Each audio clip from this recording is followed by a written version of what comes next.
Assalamualaikum warahmatullahi wabarakatuh dan selamat sejahtera. Ini merupakan hari pertama untuk Karnival Penang dan Sekolah Pengajar. Apa yang akan kita nantikan? Mari ikut saya. Pertama sekali untuk Penang ni, kita ada penyelidikan. Pensyarah, pelajar, guru-guru semua bentangkan penyelidikan yang telah mereka lakukan tentang pendidikan.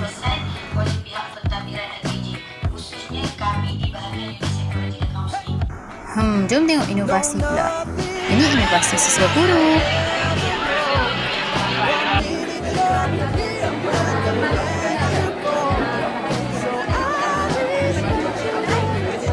Macam mana dengan inovasi pensyarah dan jemputan pula?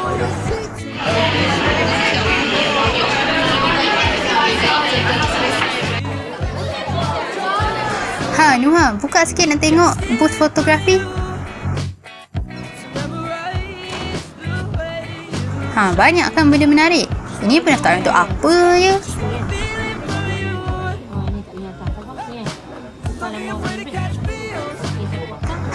Mestilah untuk kuis sains dan matematik.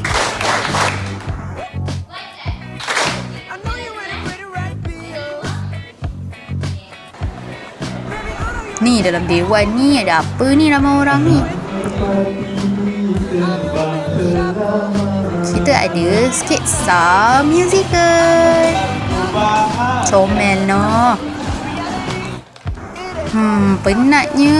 Jangan banyak aktiviti. Jom kita makan dekat sini pula, food truck.